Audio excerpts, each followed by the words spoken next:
কোনো রকম মেশিন ছাড়াই বাড়িতে খুব সহজভাবে এই ঝুরি ভাজাগুলো বানিয়ে নিতে পারবেন।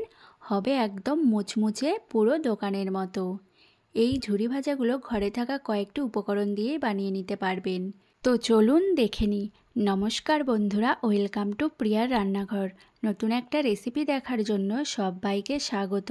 আজকে তোমাদের সাথে শেয়ার করব একদম দোকানের মতো ঝুরি ভাজা। তো চলুন দেখে নিই। প্রথমেই একটি বাটির ওপরে একটা ছাঁকনি বসিয়ে দিয়েছি। এবার এর মধ্যে দিয়ে দিচ্ছি 2 বাটি বেসন।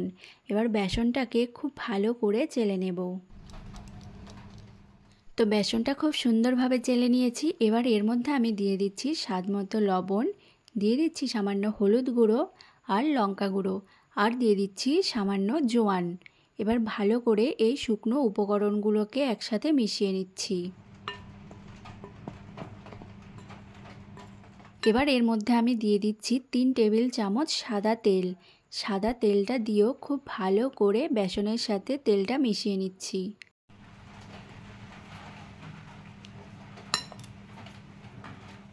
এবার দিয়ে দিচ্ছি পরিমাণ মতো জল। জলটা এখানে আমি অল্প অল্প করে দেব আর সুন্দর একটা বেসনের ব্যাটার মেখে নেব।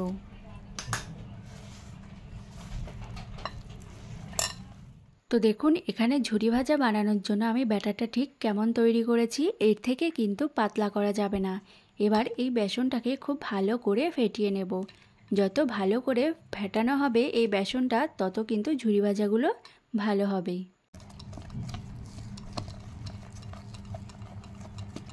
তো এখানে আমি বেসনের ব্যাটারটা রেডি করে নিয়েছি। এবার যে জিনিসটা দিয়ে আমি ঝুরি ভাজাগুলো বানাবো সেটা হলো এই সুজির প্যাকেট। একটু মোটা ধরনের এই প্যাকেটগুলো, আপনারা চাইলে এখানে লবণের প্যাকেটটাও নিতে পারেন।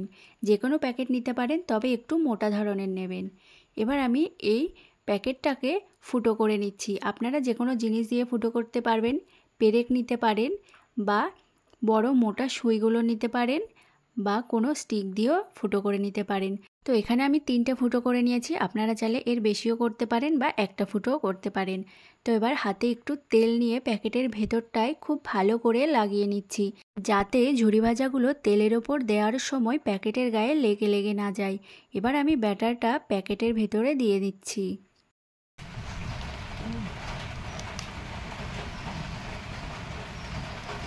পুরো ব্যাটারটাই এখানে দিয়ে দিয়েছি। এবার প্যাকেটের মুখটাকে একটা গার্ডার দিয়ে এইভাবে লাগিয়ে নিচ্ছি। তো একবার চেক করে নিচ্ছি। দেখুন, ব্যাটারটা কিন্তু খুব সুন্দরভাবে পড়ছে। এবার এই দিকে আমি তেলটা মিডিয়াম আঁচে গরম করে নিয়েছি। এইবার ঝুরি ভাজাগুলো বানিয়ে নিচ্ছি। প্যাকেটের গায়ে হালকা চাপ দিলে ব্যাটারটা সুন্দরভাবে বেরিয়ে আসছে। এইভাবে গোল গোল করে ঘুরিয়ে পেঁচিয়ে দিলেই কিন্তু হয়ে যাবে একটা ঝুরি ভাজা।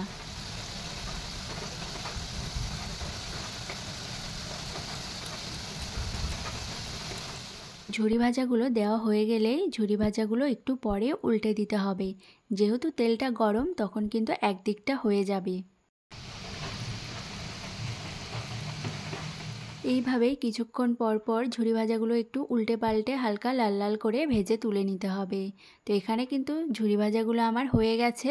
এবার এই ঝুরি ভাজাগুলো তুলে নিচ্ছি।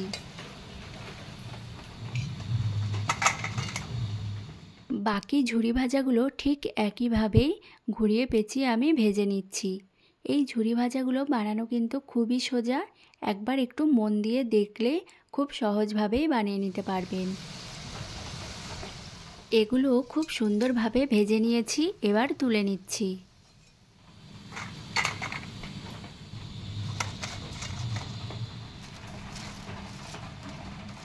তো দেখুন, সবগুলো ঝুরি ভাজাই খুব সুন্দরভাবে ভেজে নিয়েছি।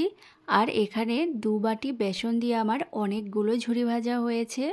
ঘরে থাকা মাত্র কয়েকটি উপকরণ দিয়েই এই ঝুরি ভাজাগুলো বাড়িতে খুব সুন্দরভাবে বানিয়ে নিতে পারবেন। আর দেখুন কতটা মুচমুচে হয়েছে। ছোট থেকে বড়, বিশেষ করে বাচ্চারা খুবই পছন্দ করবে। তো ঝটপট বাড়িতে বানিয়ে নিন এই ঝুরি ভাজা। তো ভিডিওটি যদি ভালো লেগে থাকে, চ্যানেলটি অবশ্যই সাবস্ক্রাইব করে দেবেন আর লাইক, কমেন্ট, শেয়ার করে দেবেন।